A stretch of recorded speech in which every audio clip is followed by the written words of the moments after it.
kawander. So dito tayo ngayon sa Gabaldon. Dito tayo magsisimula ng ating paglalakbay ngayong umaga, mga kawander.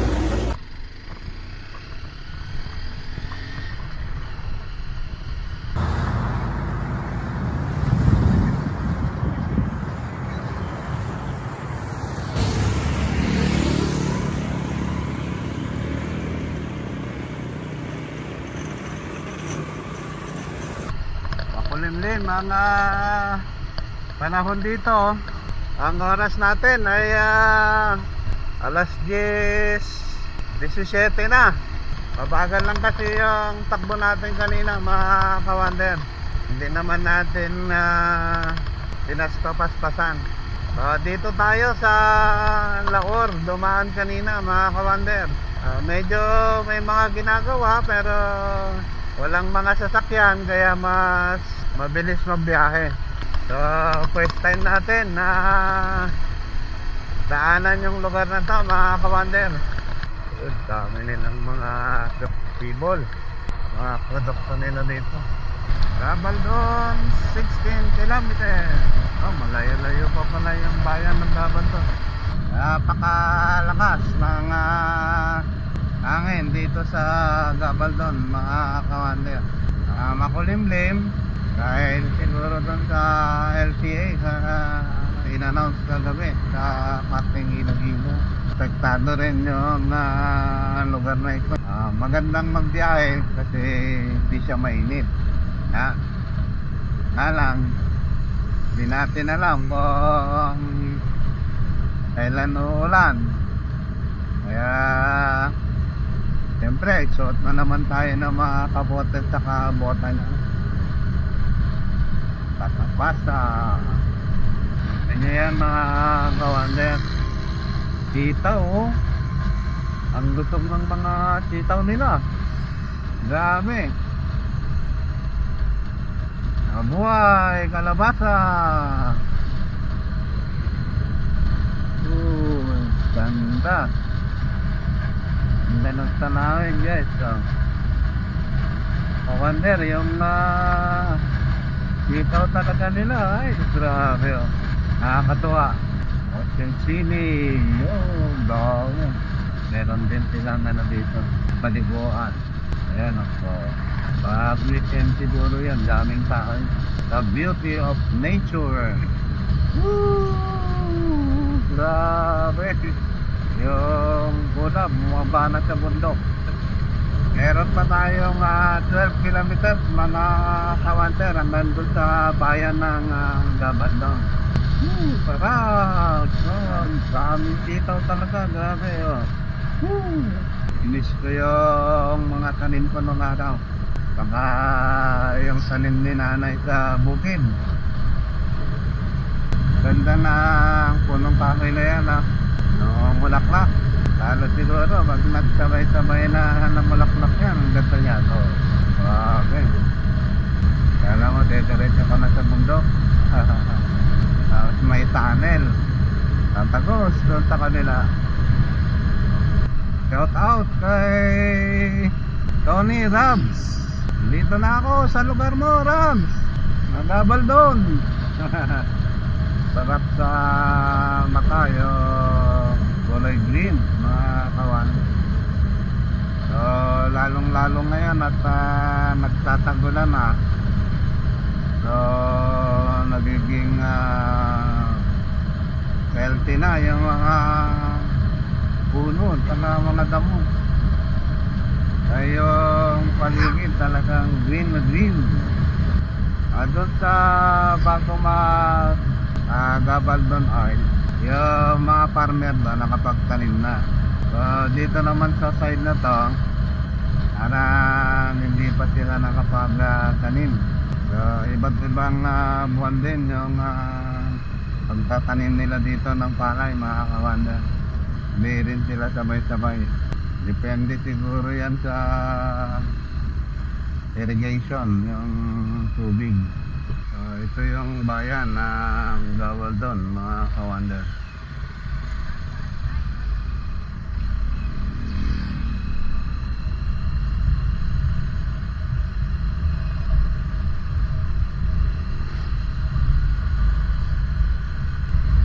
ng view. Bago. Kanan, Dingalan.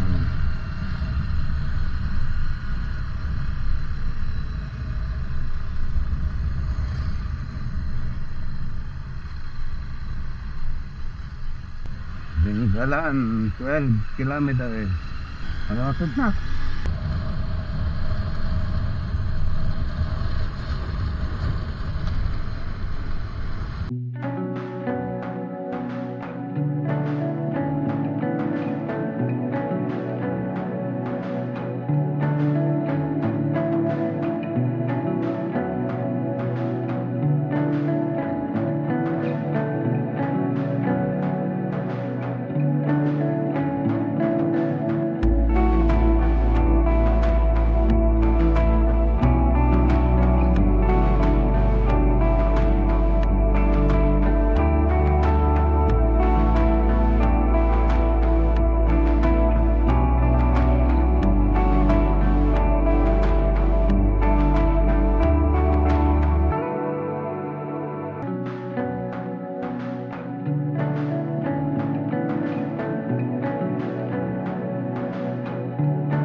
Fiesta pa ata dito, mga kawander.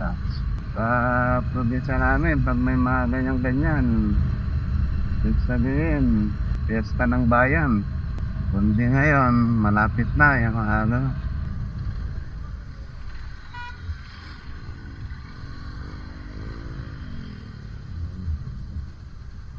Ayun. So, tama yung dinadaanan natin. I love Paltik. So, ito yung mga nakikita natin sa mga ibang namamasyal dito. Dito sila dumaan.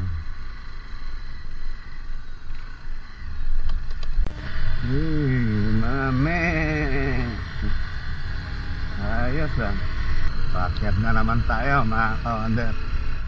Parang parehas yan ito sa may ano, dambana ng Tagitingan, yung parang pakiramdam lang pag dumadaan ka dito. Halos ditem yung pagkagawa na. Kakaiba na yung lamig. Aming nyogo. Kakaiba niya. Sabaw. Danaya.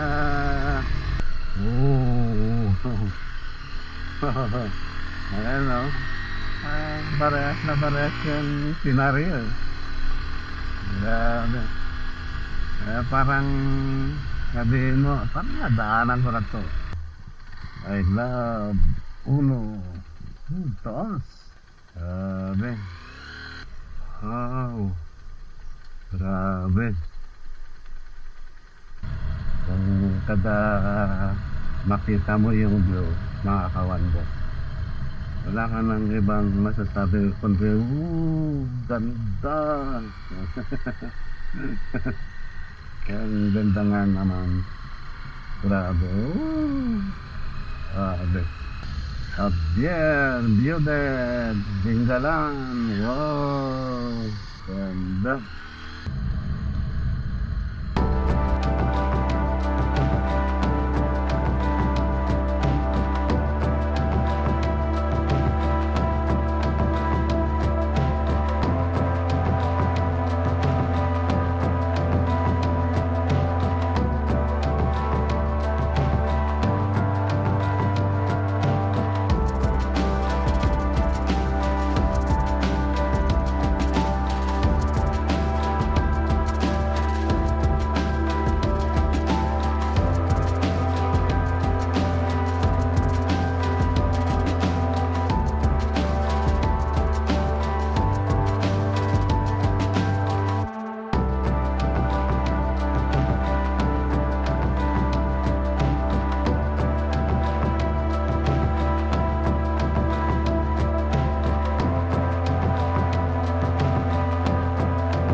Ito, nakikain tayo dito kay Manang Claring.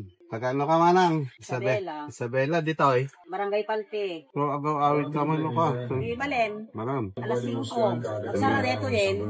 Puro ba kami mitte? So, kaya, wala silang kanindang pagkain dito, pero yung pagkain niya, yun na yun. Pag ano, Sabado, Domingo lang pinaglako ni Kotsoy, Lome, Lugaw, Pares, Mami. Sabado pala, tsaka linggo. Oo. May pagkain. Pag ganitong ordinary day, wala. Manmanumit ti turista.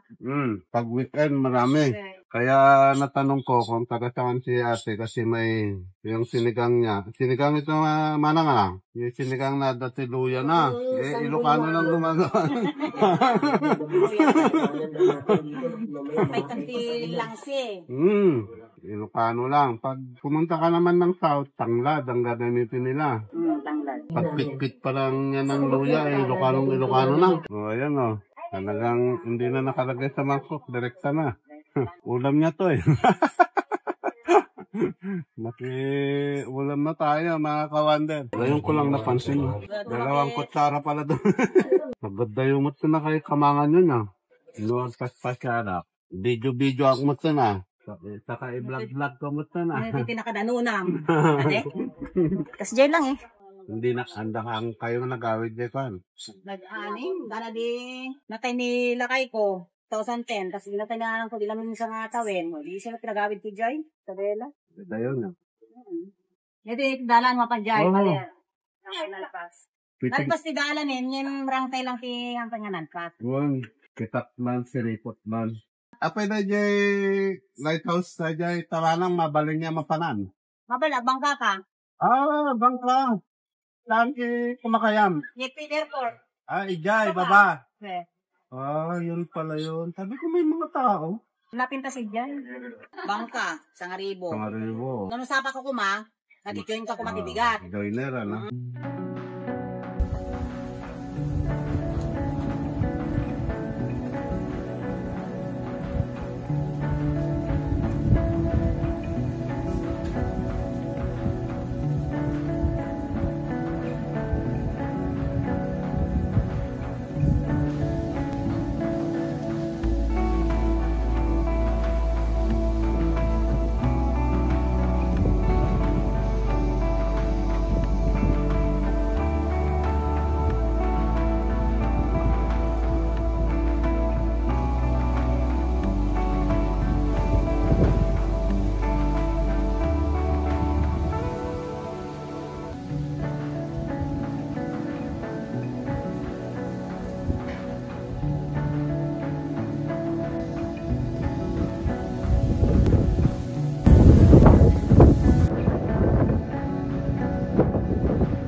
Pilitin lang natin dito sa ito yung kalsada na kung tapos na sana, diretso na sana ito ng kasiguran. Kaso hindi pa ata tapos ito. Tignan natin mga kawander sa unahan kung hanggang saan itong kalsada, kung saan na yung inabot yung sura ng kalsada mga kawander.